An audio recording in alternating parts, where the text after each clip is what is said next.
Hello and welcome back to Mega Man X6 with Unarmoured X. Today we want to finish this game and I want to give some final thoughts and also say why I enjoy this game, but why I'm also still hesitant to recommend this game to basically anyone, and why I would never call it a good game. So for this stage, for the Sigma stage, we can use the Ultimate Buster, which makes it so every shot we fire is automatically a charge shot. That is very useful. We're gonna wreck these bosses. That's gonna be amazing. So you can see now every time I'm firing charge shots. So in order to tell why I can enjoy this game, I want to talk a bit about how I got to play this game for the first time. So I didn't start Mega Man X6 just blind. I already knew a bit about the game. I already knew about some of its flaws. I already knew it had some very strange level design, like for example the beginning of Gate Stage number 1. I already knew the bosses were incredibly easy compared to the stage itself. I already knew about the nightmares catching Reploids and stuff. I already knew about the parts system and stuff. So I thought, yeah, there's nothing that can surprise me in this game or that can frustrate me too much. So I just started it, and it was still one of the most frustrating adventures I ever had. It's just like stuff, for example, in let's say in Metal Shark Player stage, when you go to the alternative path, like then you cannot make this jump if you don't have enough parts. And because the save point is right before that, you have to kill yourself over and over again, and at that time I did it. I went there to that place. I had 9 extra lives. Can you imagine that? That means I had to kill myself 10 times just to leave the stage. That is so frustrating, and I will never forget that.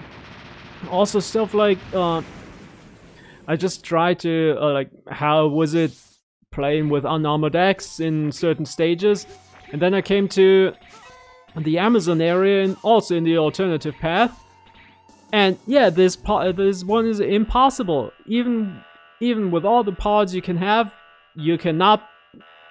There's a jump you can just not make, and again you have to kill yourself over and over again because the save point is right before that. So what's the point of that? Why not giving me the option to just leave the stage anytime I want? Like, why is the game just refusing to give me that option? That's something I just never understand.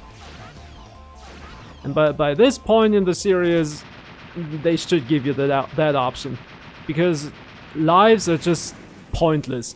So is the EX tank that gives you more lives at the beginning. Like, when you get a game over, you will start. It doesn't change anything. You will still start right before the boss. So what's the point of extra lives? I think in X4 it was way better. But that was some of the frustrating parts, and then also the magma area with what's his face, Blaze Heatniks. Like, I already knew what kind of a shit show that would become. But still, it was like, that was incredibly frustrating if you go there unprepared. You kind of have to know what kind of parts you need for that, what kind of armor you need, so it doesn't become a slugfest. It's just, why would you design it like that? Like with 5 mini bosses, and I wouldn't even call them mini bosses, because if you're not using a charged up special weapon, then they take forever. I mean, you saw that, and it's almost impossible to make that faster with Unarmoured X. And still, if you don't have the right weapon to charge, and it's still gonna take so long. Like, why not just making 3 of them, or maybe just 4? Like, for example, the 5th one is completely pointless. Why is it there? Like, that's something I will never forget. All this big frustration I felt in this game. But I still managed to beat it at the end, kind of because of a guide too, and then there's the nightmare system. Like, I already knew it exists, but at that time when I played it for the first time, I didn't really understand how it worked, so I tried to get rid of the lights out effect in the Amazon area at a certain point, and it took me forever because I just kept getting that stupid lights out effect. I didn't understand, like, just because it's not red doesn't mean that there's not a nightmare effect. I mean, I talked about that before. Like, when the stage is red, that means it just got hit by a nightmare effect. And that nightmare effect is gonna stay there until it's replaced by another one. So you basically have to know which nightmare effect can affect which stage, but I'll get to that later. There was another, like, so frustrating part, and also in Ground Scarovich's stage.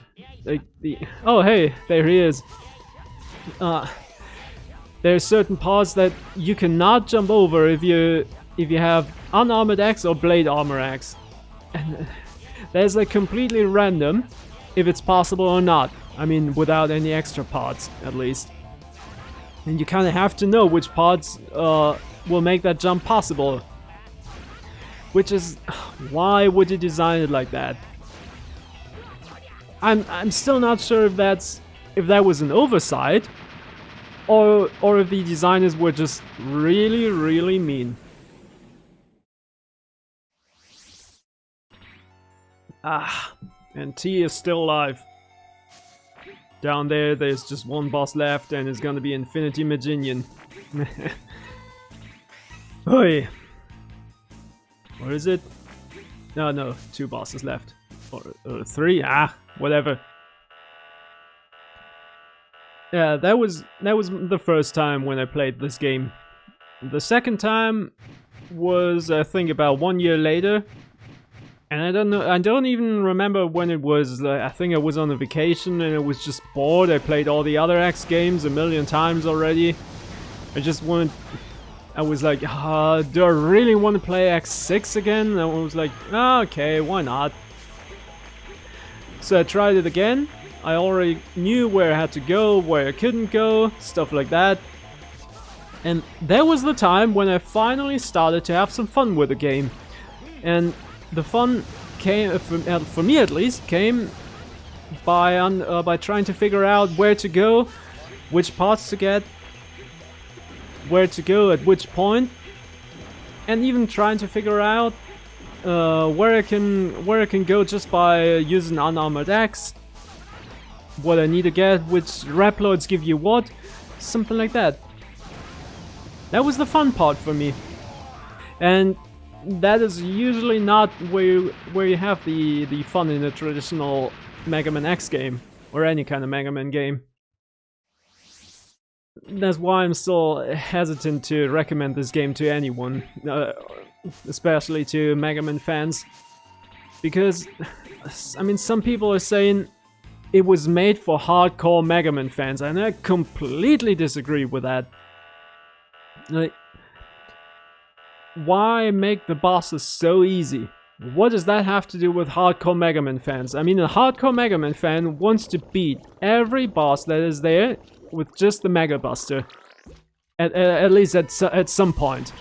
If you're a hardcore fan, then you want to give yourself some challenges to make it way harder for you. But in this game, it's not gonna get really harder, because the weapons for most of the bosses, like for this motherfucker here, it doesn't change anything. It actually makes the boss harder if you use his weakness. So I like playing Mega Man games, and like a lot of other people do that too. They like playing Mega Man games like by finding out weaknesses, testing the order of the bosses, something like that, and in this game, it just doesn't make sense.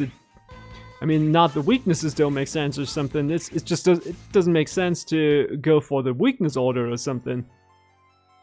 But still, a lot of people say that the stage design in a lot of stages is just, you know, bullshit design, and it's not about getting better, it's about getting lucky, and I kind of disagree with that too. I mean, yeah, in some stages there's a lot of RNG. That doesn't mean in all of them. Like, I mean, in Ground Scarevich's stage, yes, there is a lot of RNG, and it's pointless, and I don't understand why they did that. I wish they hadn't. But so what?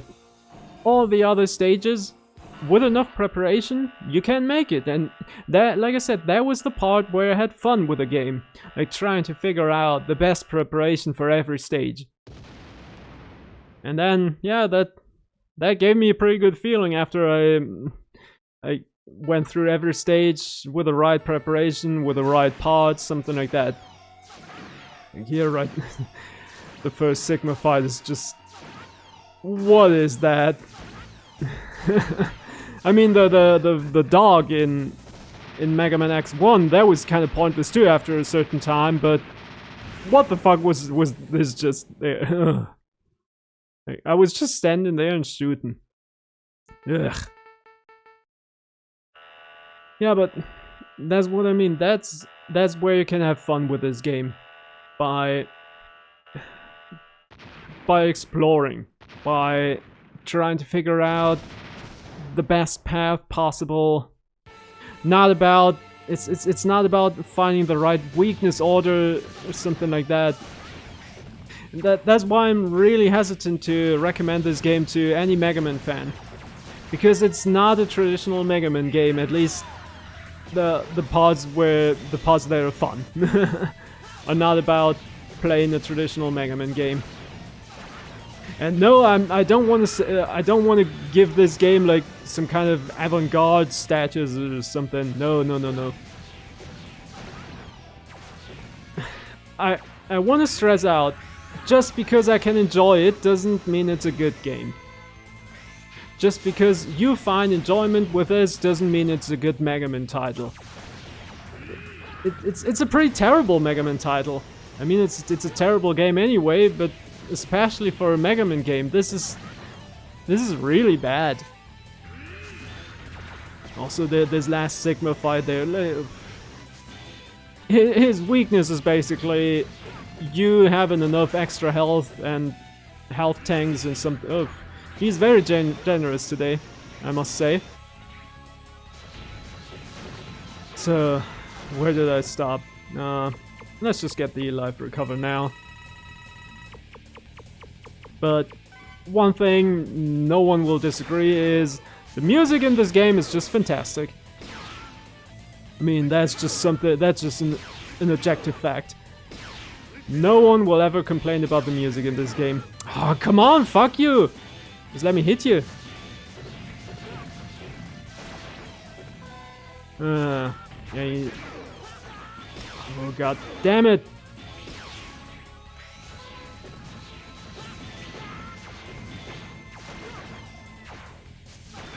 I mean, just listen to this song. That's pretty amazing. It's like combining, I think, the music from X1 and X2 of the Sigma fights. Okay. Now I got you. Just one more. Come on, open your mouth. I want to slash you. Well, no, you don't want to. Come on now. Yeah. Ah, there we go. Yeah, there we go. Bye. Man, these explosions are violent.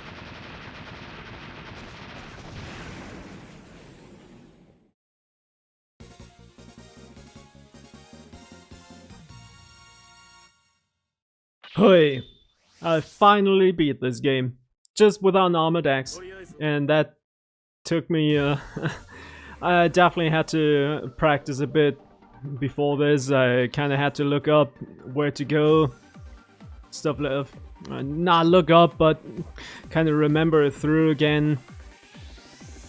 And that's what I mean. That's where you can have fun, not by playing a traditional Mega Man game. Yeah, so what kind of rating would I give this game?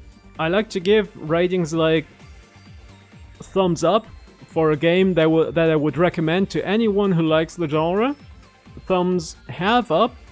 That means I can enjoy it or I like the game, but I can still acknowledge it's either not a good game or it has some crucial flaws that will make the experience for a lot of people miserable. Then thumbs half down, which means I don't like the game, but I know a lot of other people do like it, and I can acknowledge a lot of objective qualities of it. And then thumbs down, which is just I cannot recommend this game to anyone.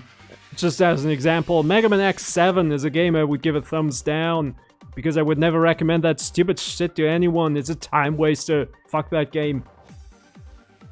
But Mega Man X6, I would say Mega Man X6 for me, that's a very, very generous thumbs half up.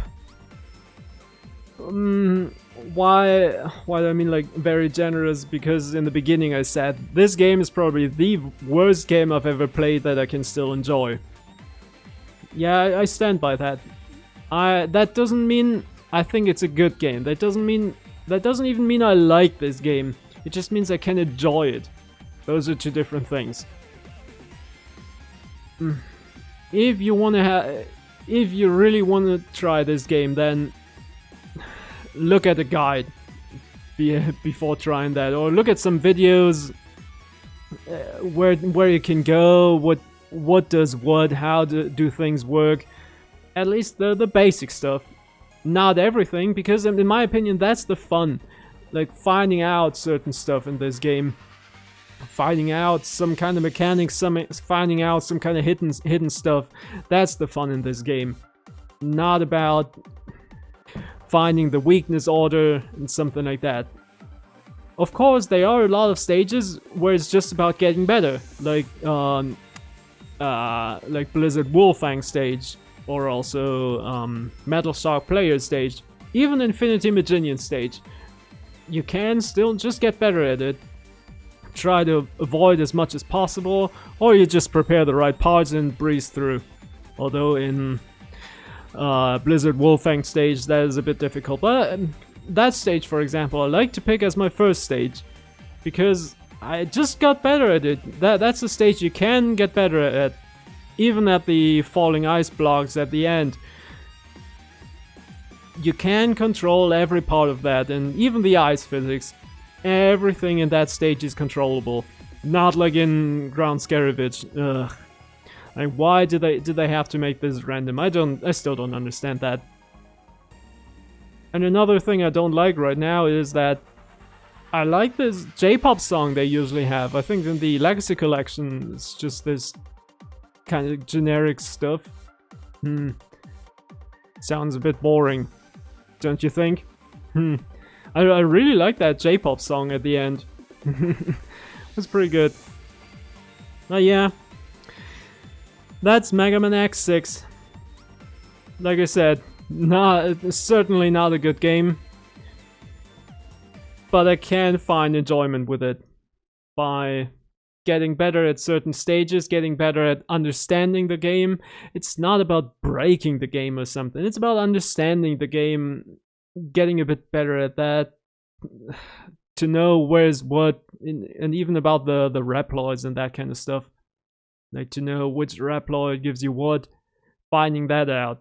That's where you can have fun. If you want to have just a traditional Mega Man game, then just skip this. Don't even bother. Don't even bother with all this frustration that this game is gonna give to you. Because if you didn't look up everything, if you didn't look at videos that show you everything this game has to offer, you will get frustrated because the game throws a lot of bullshit at you. And a lot of stuff in this game is just inexcusable. Like I said, there's one with you get to a point and then you have to kill yourself 10 times. That's just inexcusable. What the fuck? Something like that. But if you can get past this frustration and then trying to figure out ways to avoid that, I mean, to avoid getting stuck in certain parts, that's where you can have fun with it. That, and again, that doesn't make it a good game. I think you get my point. So again, I can have fun with it. That doesn't mean it's a good game. Maybe you can have too. Maybe you hate this game. I can definitely understand if you say this is the worst Mega Man game.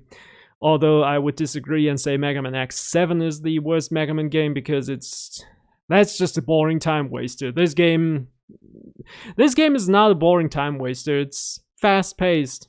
It's usually you can breeze through, you can control the speed, something like that. In X7 that's a different thing. Anyway, I think the next game is gonna be, I don't know, Mega Man 2, 3, 4? One of those. I'm not sure yet. So, well, I hope to see you in that one. Bye bye.